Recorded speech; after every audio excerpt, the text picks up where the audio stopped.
Okay, Rabotai, welcome everyone. Tonight's shiur, of course, as usual, it's a big inyan. What's the inyan over here? It speaks something that's very, very interesting. I'd like to tell you. It's one Rashi. It's something called. I'm going to tell you what it is. It's something called Mesirut Nefesh. What's Mesirut Nefesh? Mesirut Nefesh, when a person gives up sometimes things or does things that are hard for him, you'll see in your life great things happening right after. I'm going to elaborate, but that is the shiur tonight. And I'm going to prove it to you.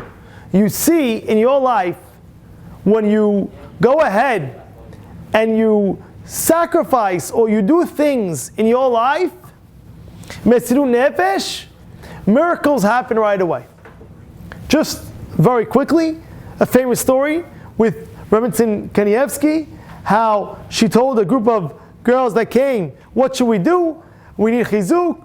She was mechazek them to be tzniut, and this is a very famous story, how they all go ahead, and they came that night, they made a bonfire, and each girl from the group, they took something that wasn't tzniut and they burnt it in a bonfire. They said, this is not tzniut, this is not proper for a Jewish girl to wear, we're throwing it out, we're burning, it's not for us. And it says at that moment, there was a bomb in one of the malls in Israel, and they looked at the time, and they found this whole car in the lot, ready to blow up the whole mall, exact same time as the bomb was we're going to blow. That was the exact same time that those ladies had that bonfire, that they said nefesh. They went out of their way and they said, you know what, if it's not proper for us to do, so even though it might be hard, we're going to still do it. And where do we see that? In this week's Parashat, where it speaks about a korban called the minha. What's the korban minha? Korban minha, guys, korban minha was flour and some oil and some incense spice, some spice. It says like this. And I'll read you the pasuk. V'nefesh ki takriv korban mincha la'Hashem. What does it mean, nefesh? What's this nefesh it's saying over here? You don't have that, by the way, in any korbanot. How do I know that? Rashi says. Yeah? Rabbi son, look what he says over here. It says, v'nefesh ki takriv. What does Rashi say over here? Kadash, please take care of it. V'nefesh ki takriv, what does it mean? Lo ne'emar nefesh bekol korbonotav. Right? It doesn't have the word nefesh in any all other korban than nedava. The only time it says nefesh is ela b'minha.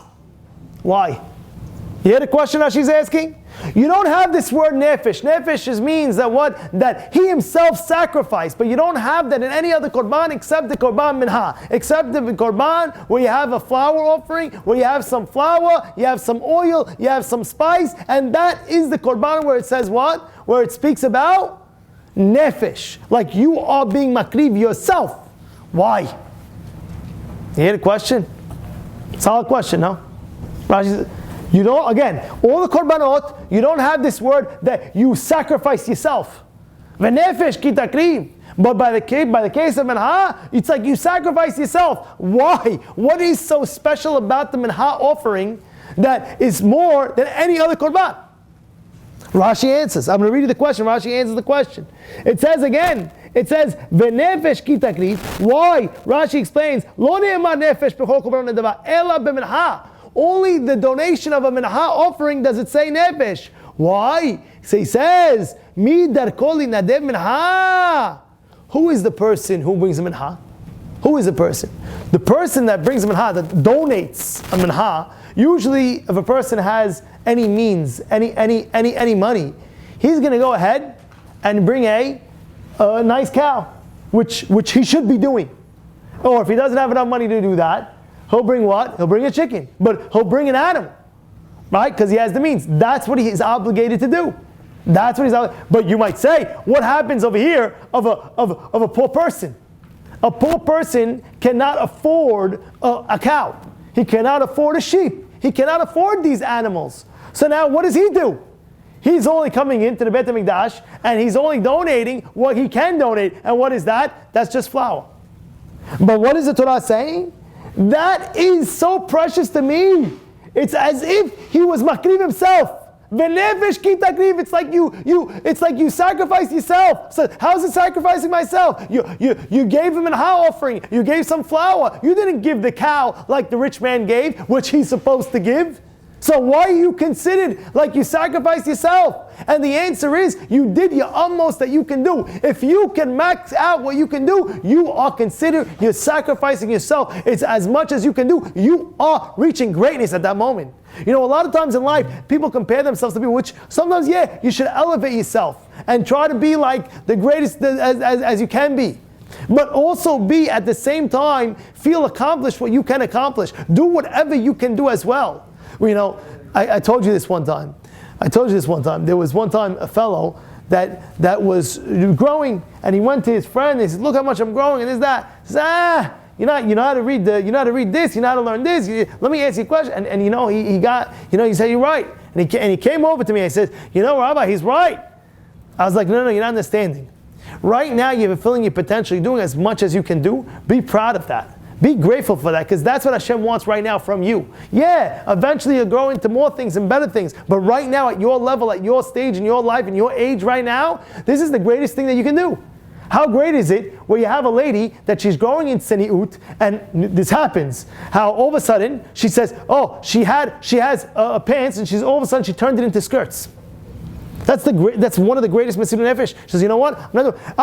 And then she grows, and then she becomes even more tzniut. It's a growth process. But at that stage, in that level, what she did was a great sacrifice in her level. And therefore Hashem says, this is a sacrifice that I want. It's like you sacrifice yourself. It's like you did your utmost that you can do. This is v'nefesh ki takrif. You are great. You are doing something called Mesirut Nefesh. And that's why Rashi says, who gives the korban minha? Who is it? Mi da korban minha? Ani. A poor person, he's donating that. Why? Because that's what he has. Amar Kadosh Baruch Hu, ma'aleh ani ke'ilu hikriv nafsho.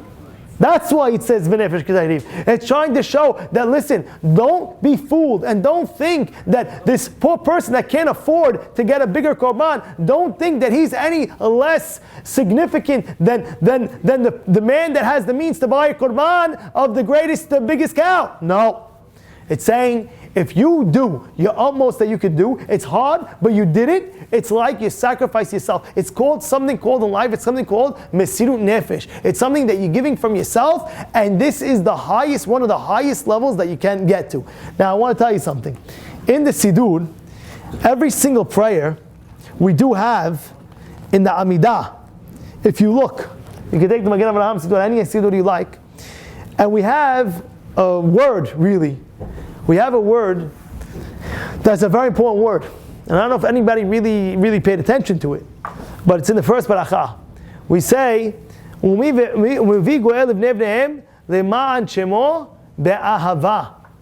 be'ahava? So you know what the rabbis teach us to have in mind, be'ahava? One should have in mind that he's prepared to give up his life for Hashem. You knew that? How'd you know that? Do you think about that when you're saying be'ahava? Ba'ava, when in the first beracha, gomer chasim dovim, konako, v'zocher hazdavot, uvi goel v'nei v'nehem, lan shemo, ba'ahava. What's ba'ahava? You love Hashem so much that you're willing to give your life for Hashem. But not only life, it's you're being Mesirut Nefesh, you in your lifetime, no matter what Hashem wants from me, no matter what temptation I have, no matter what a hardship is going through, no matter what, I love Hashem so much that I will overcome it, and I will do that. And then what happens right after that? We start asking from Hashem things. Because after Mesirut Nefesh that you have, then rest assured, things just keep on pouring on you. And I'm going to prove it to you. I'm going to prove a few examples. I'm going to prove it to you. But what does it say? Ba'ahava. You're ready. You're about to ask Hashem for things. Now, how are you going to ask Hashem for things? What school do you have to ask Hashem? Ba'ahava. You think in your mind, Hashem, I'm willing to give everything for you. I am, deep down, whatever you want, I'm willing to do everything for you. Even to give my own life, I'm willing to. Ba'ahava. That's how much love I have for you. Then you can start asking Hashem, because you're ready in your mind. You're already saying to yourself, I'm ready to do Mesirut Nefesh. Now, Hashem says, okay, let me open up all the pipes of the beracha to you. And I'm going to prove it. I'm going to prove it a few ways. When Moshe Rabbeinu was going to get the Torah, the Midrash in Tehillim says a very interesting Midrash. It says the angels, everybody knows, the Gemara says the angels wanted to stop him. The angels said, no, why should we give the Torah to humans? Why should we give the Torah to humans? and it says that they showed the face of Abraham Avinu. And there's a very big explanation. And they say, oh yeah, okay, fine. Then he can give the Torah to humans. This is what happened. What just changed with the angels? Think about it again. Angels go ahead. They see what's going on. Wow, we're getting the Torah. Wow, what's going on? Moshe is coming up. Sorry, they don't belong to humans. Nope. Hashem shows the angels the face of Abraham Avinu. Oh, he saw the face of Abraham Avinu. Wow. Then he says, wow. Then he says, if that's the case, okay. The angels say, fine, you can give the Torah. What connection does that have? What connection? Hey, Abraham, you hear the question. So I'll tell you the answer. The answer is, part of accepting the Torah is something called, like we just said, Mr. Nefesh. You got to, in life, sacrifice. Great things come with sacrifice. Great things come with sacrifice. If a person wants to have a good marriage in life, he wants to have the best shalom bayit, it comes with sacrifices. How? I'll prove it to you. Very simple. You want this type of couch. And your wife wants this type of couch. Now you could go and you could battle it out. No, I want this couch. No, I want that couch. So, in order to have the best shalom bayit, you're going to sacrifice. You're going to say, you know what? Even though this is what I want, I'm sacrificing my own wants for your wants, and go. Whatever couch you want, honey. Take whatever you like. I don't care. Whatever you want to buy. Whatever you want to color you want. Whatever you want to do. So you're sacrificing, but that sacrifice that you're getting much more. You're gaining something called shalom bayit. You're getting much more with that. And that's every single thing in your life. Whatever you sacrifice for it, you sacrifice for it, but in return, you're getting so much greater things. A temptation. If a person, heaven forbid, he's walking on the street, he has a temptation, so he sacrifices this temptation. How about look?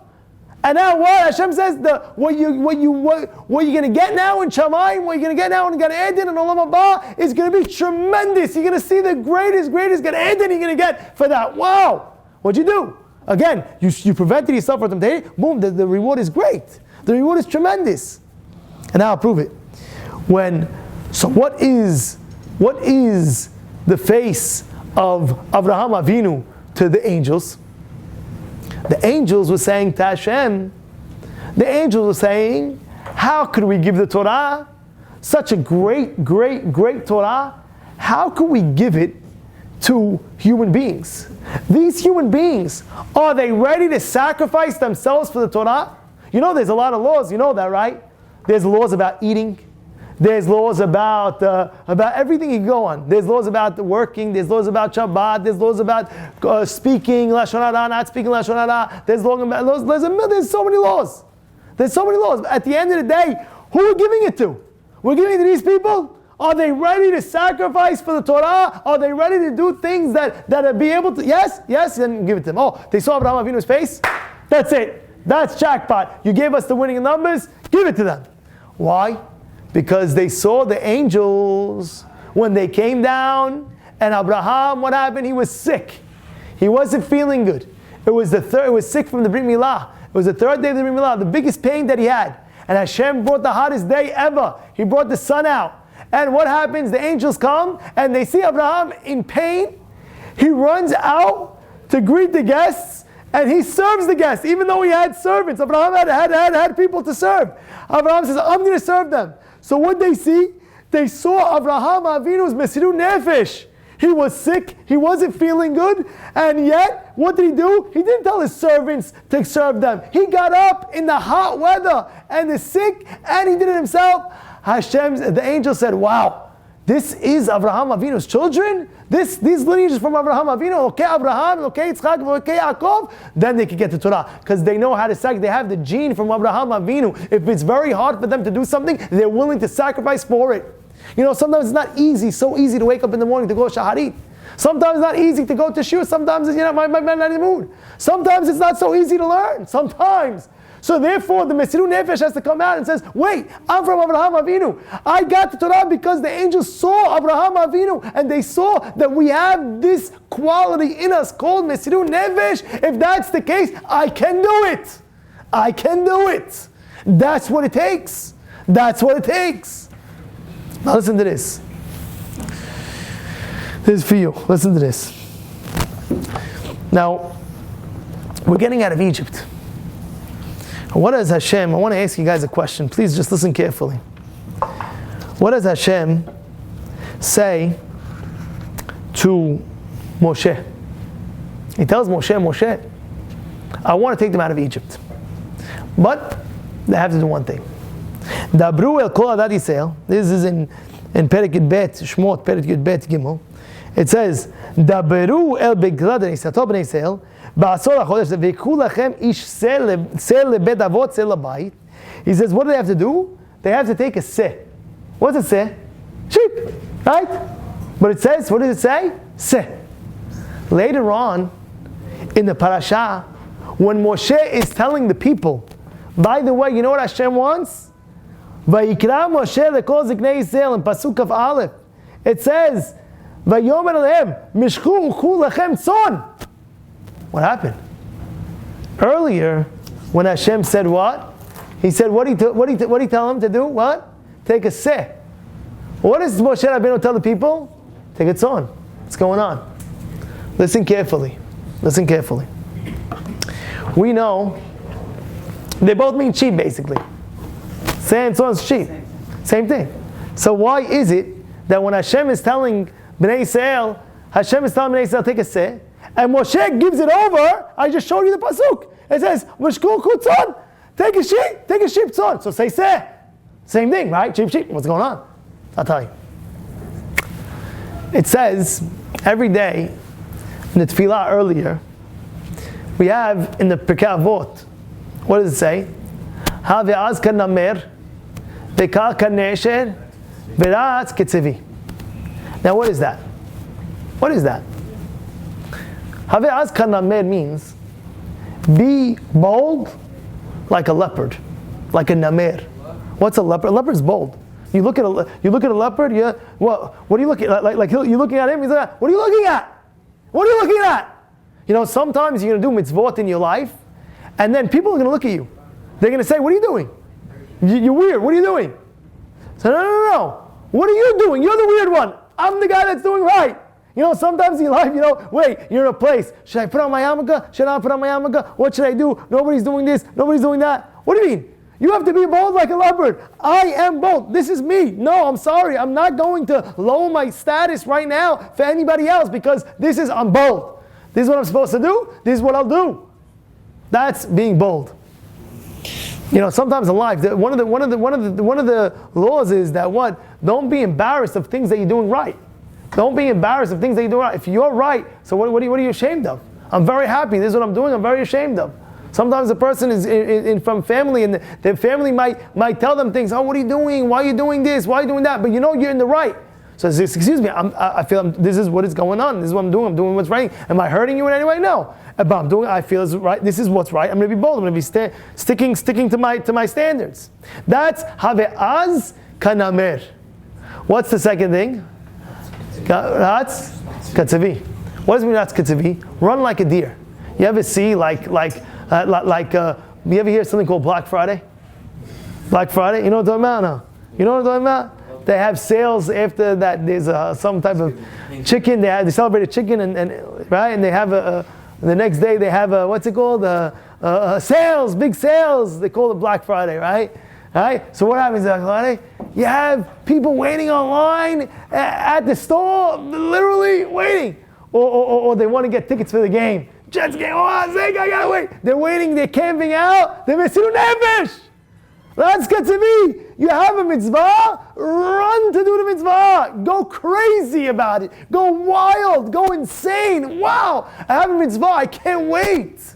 You know, the tzaddikim, they were so excited eating the matzah the night of. They what are you so excited about? Yes, the gadol. Yes, the rabbi. Rabbi, what are you so excited about? What do you mean? Tonight we get to eat the matzah. Okay, you have 8 days, rabbi, 7 days. You eat the matzah.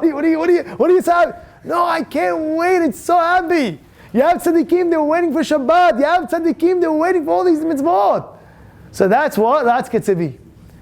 What's the last one? Gibor Ka'ari. Be strong. Ezu Gibor. Who's a strong guy? HaKovesh et Yisro. You know, sometimes you have a big guy, Jahish, muscles and this and that. But he's really a weakling. Because if you deflate him a little bit, if you bust his ego a little bit, if you step on the wrong toe a little bit, forget about it. The guy goes wild. You could have a scrawny guy, tiny guy, short, very, very skinny. But he's strong. You know why? Because nothing stands in his way. He's so strong that no, you can't deflate his, even if you deflate his ego, he's still strong inside. That's what? Gibor Ke'ari. So what do you have? The Namer. What do you have? The Namer. You have the Tzvi, and you have the Ari. Good? Good. So now let's go answer the question. The question was, Hashem tells Moshe, tell them to take the Seh. They want to go out? What does Moshe say? Wait. Why do you want them to take the sheep? Because what? Moshe says, wait, why? Because that was the God of the Egyptians.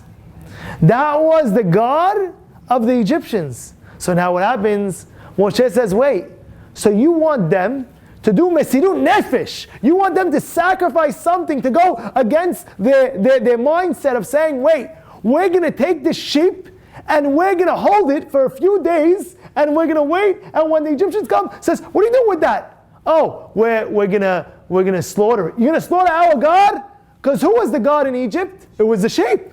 So Moshe says, wait, Hashem, why the sheep out of everything?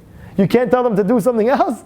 You can't tell them to take a chicken? Well, why sheep? Must be, you want them to be Mesirut Nefesh, you want them to sacrifice and to be strong in the bitachon, that you will take them out against all odds of the Egyptians. So now Moshe says, you want us to sacrifice? So we'll take the tzon. It's also sheep. But what's tzon? How do you spell tzon? Tzadik Aleph Nun. What's Tzadik Aleph Nun? Tzadik is what? The tzvi. The tzvi. Aleph is what? Ari. The Ari. Nun is what? Namer. Be like the tzon. Don't just be the seh. Yeah, I see clearly what Hashem wants from you. He wants you to be like the tzon. He wants you to be like the tzvi and the Ari and the Namer. If you want to be a nation to get freed from slavery, you have to have that Mesirut Nefesh, that self-sacrifice within you to go against the grain, to go against the hardship, to go against what's difficult. That's the tzon. That is the tzon. That's what Moshe Rabbeinu says. I got it, Hashem. For a nation, you need to have that Mesirut Nefesh. You need to have that Mesirut Nefesh. Now, I would like to just go a little bit more. If you go further, that is to start a nation. If you go a little bit further, you see they're going to do Kiryat Yam Suf. Now, before the Kiryat Yam Suf, what happens? Hashem doesn't say, split the sea. What does he do? He says, I'll get them right by the water. And I won't open up until one thing. Until they show me that they have bitachon in me, and they believe when I tell them to go, they're going to go. And what do? Now Shomer and Nadav and crew, they're going until it gets to the top. What happens? They get to the nose. Hashem, we can't go no more. Hashem says, you can't go no more. You believed in me, you trusted me, you did Mesirut Nefesh for me, I'm going to make a miracle for you. Because when you have Mesirut Nefesh in your life, when you have this self-sacrifice in your life, just know that miracles will happen. Great things will happen. And by the way, I want to just go over this. Abraham, listen to this. I want to tell you. When we were doing the sacrifice for the tzon, for the sheep, right? How did we do it? It was roasted. We had to roast the sheep. You know, we could have, it's seli, right? We could have what? We could have cooked it, boiled it, no, roast it. You know, you know what roast is? Roast is one of those things where, like, you know, the rotisserie, you see the whole thing going around and around like shawarma, like that. So Hashem could have said, you know, I don't want you to roast it. I want you to cook it on the pot. Put it in the pot. You know, bake it, put it in the oven. No. The Mesirut Nefesh has to be so strong that the Egyptians have to see what you're doing, and you have to have that Mesirut Nefesh that even they'll see it. You might say, oh, there's not so much Mesirut Nefesh, they'll put it in the oven. No, you have to put it on the rotisserie. Even now the Egyptians are walking, what is going on? You make shawarma? What do you have over there? That's our God, what are you doing? No. That is it. You have to understand that is the Mesirut Nefesh. And you know what a big Mesirut Nefesh is? When a person's sitting down and just, he's learning. You know why? Some people might say, what is this guy doing? Let him go do something productive. You know what the Gemara says about this person if you say that? My ahani le'Rabbanan. This is the words of the Gemara. My ahani le'Rabbanan apikoris. The guy's an apikoris. How's he apikoris? Because he's saying, what is this guy doing? What is he doing? Reading a book? What are you doing? What is he doing? Go do something productive. Wrong. That is the most productive thing that you're doing in your life. One of the greatest accomplishments you could have in your life is to learn, have the ideas of the Torah, the Dvar Hashem within you. It's the greatest thing in a person's life. Talmud Torah kinei kulam. Learning Torah is connected all the mitzvot. The Rambam says, if you have 612 mitzvot on one side, one mitzvah of the Limud Torah on the other, it outweighs all the 612. And where is it from? It's what the Mesirut Nefesh that a person has. What am I doing? Vayikra, I'm just holding the world. What are you doing? One guy called me up. So Rabbi, how's your arms doing? I said, it's doing great. I broke my leg, not my arm. He says, no. You're holding up the world by learning Torah. How's your arms doing? That's what he told me. Bobby Schneider called me up. It was Bobby Schneider. He says, Rabbi, how's your arms doing? I was like, what do you mean, Bobby? He's like, listen, if your arms are, you must be tired. He said, what? You're holding up the world, you're learning Torah. You're holding up the world. It's true. It's true. But Baruch Hashem, my arms are feeling good. So that's what it is. It's called Mesirut Nefesh. It's called Mesirut Nefesh. And by the way, there's different levels of it also. There's different levels. How do you think Rabbi Yosef became Gadol Ador? How do you think he became Gadol Ador? You know the famous story when he was in his old age, the doctor came. This is a true story. It's documented. The doctor came to Rabbi Yosef. One of the doctors he had at the end of his life, someone with his back. You know that? You know the story, Abraham? You know the story? With his back, he was aching, the back was killing him. So they brought in a doctor, a very hashuv doctor. So the doctor, before he went inside to see Rabbi Yosef, he checked all the x-rays, and he says, wow, these x-rays, I can't believe, okay, let's meet the rabbi. So he's with a folder, the doctor's with a folder, and they come in, the family comes in, and they open up the door, and they see Rabbi Yosef. He's sitting there over a Gemara, learning Gemara. Sitting down, learning Gemara. So the doctor says, all right, where's the patient? He says, no, that's the rabbi, he's the patient. He says, no, where's the patient? So like, no, doctor, there's nobody else in the house. He is the patient. This is the rabbi that's the patient? He says, yes. He says, it's impossible. He says, why is it impossible? He says, look, he pulls out the folder, and he shows them with the x-rays, this, that. According to all these x-rays, do you know how much pain it'll hurt him if he's sitting there and sitting on a chair and learning over a book, a Gemara like this? Do you know how much it'll hurt him? It'll kill him. Any normal human being with x-rays like this won't be able to survive. It's impossible, it's him. So the doctor says, I'm here to check you out.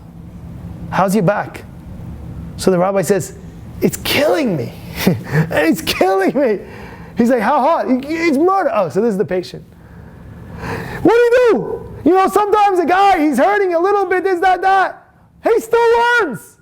I'm not in the mood. You still learn. What are you doing in here? What are you doing? The guy's out of yeshiva. What are you doing out of yeshiva? What are you having yeshiva? Oh, no, my stomach. I have a little stomach ache. Who cares? Stomach? What's a stomach? Go sit and steig. No, you don't know. You know what it is, that. Stomach. What kind of business is that? What kind of excuse is that? No, I have this. What happened? Oh, the guy's a little bit of a headache. The guy a little bit of headache. And the guy, ice man. She has to get this, do that. He said, open up the Gemara again. Look. It's something called Mesirut Nefesh, self-sacrifice. You know, when I broke my leg, my right leg. I called my Rabbi Bender. And I said I wasn't going to shul that week because this, that. He says, what do you mean? When are you not going? I'm not joking. You can call him up. You can ask him. So what do you mean you're not going? So what you broke leg? Find a way, get the shul, let's go. You have a job to do. You have to learn. You have to steig. You have to give over. You have to teach. There was no such thing in the brain. Like, what are you talking about? So your leg hurts. So what? So you understand. So your leg hurts. So it's hurting you. So that's it. You stop everything. What's going on? This is something called Mesirut Nefesh. There's going to be times in your life where you're going to have to inactivate this quality of Mesirut. And if you do, you will see miracles in your own life. I'll give you a personal example to me that happened to me. It happened about 4 years ago. I had a friend, I was over my Ma'asrot. I was over it. And I got a call from one of my very good friends, and he says, my situation is A, B, and C, and I didn't ask anybody. I tried, and this, that. If I don't, my Con Edison bill grew, and if they sell within the 24 hours, they're cutting down my electric. And he says, I need the money before 12 noon tonight. I looked at the watch, it's 11 o'clock. I said, what are you going to do? So I'm asking you. I said, how much is it? $3,000. Look at the account. I write him a check, $3,000. It's exactly what I'm telling you. I give him a check, $3,000, and it was a little bit Mesirut Nefesh. I was over my Masrot, I was over this, that. I said, no problem, here, take $3,000, my friend, this, that. It was like a little pushing. Anyway, that week, I get a letter from Con Ed, and I have the thing. The letter says, oh, we overdrafted you from your account, from a few bills we see. We took extra. We have to refund you $3,000. I got a check back from Con Ed. You ever get a check back from Con Ed? I got a check back from our that night, 3 days later, I gave them. Why? Because when a person does Mesirut Nefesh a little bit, Hashem says, you're going to see, I'm going to give you much more. I'm going to give you much more. What do you think? You're sacrificing? When you sacrifice, you're really getting. I want to tell you a story. There's a story in the Gemara, 2 stories really.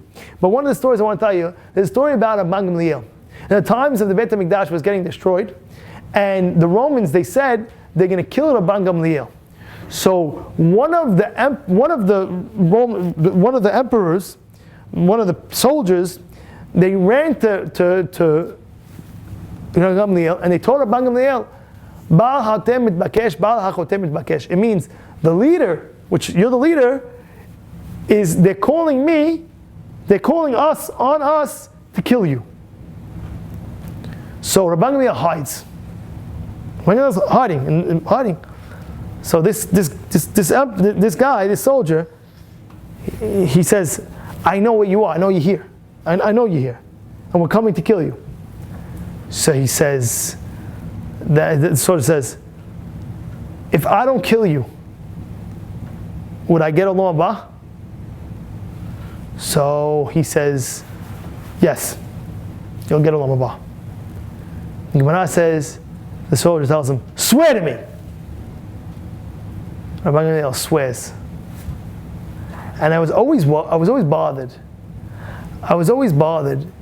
That, first of all, how do you swear on? You don't know what the soldier did. You know what the soldier did? He's swearing that he's going to have Olam Haba. And by the way, I want to tell you something. The Gemara says that if any decree was on a Jew, and as they were executing, the person that was going to execute the Jew died, that's a sign from heaven, from whatever heaven they believe in, that we don't execute the person. You got that? Again, if somebody's going, you got that or no? If somebody's going to execute, back in the day, the rule was, the Gemara says, the rule is, if they're going to execute a Jew, and as they're going to execute him, the Goyim are executing, they're going as and something happened to the guy who was executing, the soldier died, it's a sign, we leave this person alive. So what did this person do? This soldier went, and he jumped, and he killed himself, and now everybody left Rabban Gamliel alone. Wow! This guy was going to kill Rabban Gamliel, and as he was going to kill Rabban Gamliel, this guy died. It's a sign, Rabban Gamliel, you could stay alive. That's what happened. But I was always bothered. I said, Rabban Gamliel, I don't understand. How do you make a swear? I understand, you have Olam Haba, if I do that mitzvah, fine, you have Olam Haba. Swear! You know what swear is? Swear, he's putting his name on the line. Swear. It wasn't a swear like me swear, I'll swear, you swear. Yes, swear. Swear to me, you I swear. No, it's a real swear. It's a real shivua. He's telling me, shivua. You know what? And Rabban swear. How do I know swear? You know what the answer is? Now I think we got the answer. Very good. The answer is because Rabban Gamliel understood when a person does Mesirut Nefesh, when a person does such a sacrifice, it's automatically that something great is going to happen. So he's saying, what do? You're giving up your life so I could stay alive, because that's what you're going to do. You're going to go give up your life, you're going to go jump the roof in order what? So nobody kills me. So therefore it's automatically, you do Mesirut Nefesh, you're automatically going to get Olam Haba. I could swear that you're going to get Olam Haba, because that's what people that get Olam Haba do. You know, the Zohar says there's a special place in Shamayim, in Gan Eden, that there's only place where only if a person dies, Al Kiddush Hashem gets. You know that? There's a certain place, you're going to get Gan Eden. Everybody's going to get Gan Eden. But there's a special Gan Eden only for those Jews that die Al Kiddush Hashem. Why? Because it's one of the highest levels. To die Al Kiddush Hashem, you're dying, they tell you, do this, or we'll kill you. Are you ready to give your life for God? And that's what we do, ba'ahava. That's what we think in mind. Ba'ahava.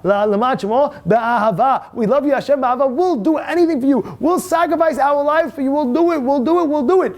And guess what? That really, in essence, that is the whole story of Purim.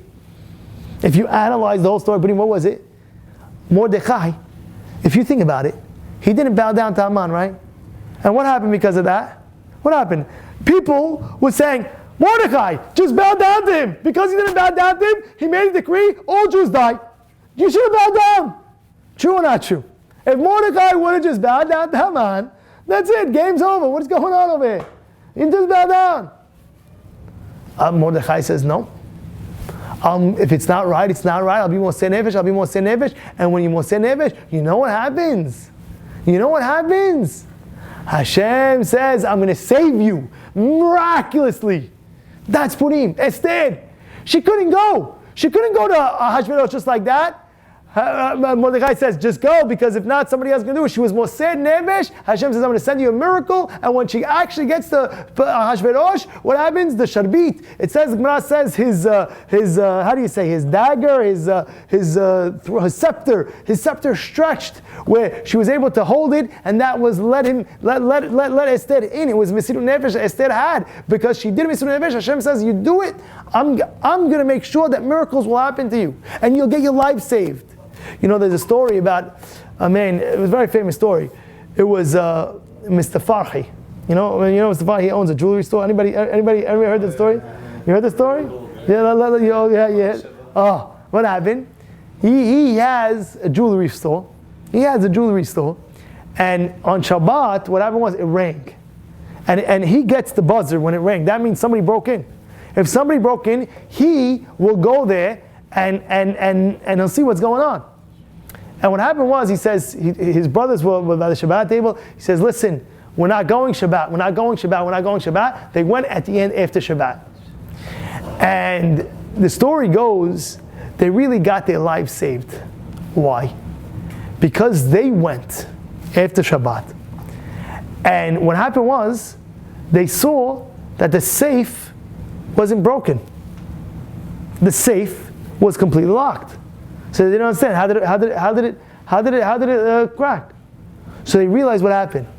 The robbers came and they ignited the alarm, and they stood on top of the AC units in the ceiling, and they were waiting for them to come to open up the safe now, and then they were going to jump that second and beat them up and grab everything else. But since they were Shomer Shabbat, they were Moseh Nefesh, and they kept Shabbat, Hashem said, if that's the case, I'll save your whole jewelry store. That's what happened. Because when you do Mesirut Nefesh, when you sacrifice, you do things that you can't even imagine that you did, you'll see in your lifetime, you will see miracles. How many times people are honest in business? And it's a very hard test. It's a very hard test sometimes. Sometimes it's a hard test. Being honest in business, sometimes it's hard. And the guy is honest, and all of a sudden, because he became honest, boom, wow, you're so honest, this is what you're going to get, this, that, how? The answer is, it's when you sacrifice and you do Mesirut Nefesh, you will see miracles in your life. You will see bracha in your life. You will see things that you couldn't even imagine in your life. If it's right, it's right. If it's wrong, it's wrong, and you'll see it. You'll see it. I have many stories to go around. Many people have their stories, how they want to say Nefesh, and that's what happened. I'll just tell you one last one, and we'll finish with this. You know, The story goes, it says, anybody kol haborem piv b'shat meriva toleh haaretz al belima. What does that mean? If a person's ever having a fight and doesn't answer back, you're holding up the whole world. So there was a lady, she couldn't have children. And she went to Rabbi Kanievsky. She said, what should I do? She says, if you ever see something like that, get a beracha from this person that doesn't fight back. And all of a sudden, there was that night, they had a wedding. There was a wedding, whatever, she went. And this lady couldn't have children. She went to this wedding. And she sees one lady, she spilled by accident, coke, I don't know what it was, something on this other lady's dress. And the lady gets up, she screams, it's a brand new dress! What are you doing? I can't believe you! What's wrong with you? And she's about to answer back. And this lady grabs her and says, wait! Don't answer back! Don't answer back! Give me a beracha that I should have children. Please, she doesn't have children, please. She begged her, please, please, please. She gave her beracha. That year she had a child. Says, how did that happen? What triggered it? You know what triggered it? Because when a person has such a desire to answer back, such a desire to scream back at somebody else is fighting, and you hold back your moser nefesh, whatever comes out of your mouth is kadosh. Whatever you want, you get. It's pashut. It's obvious.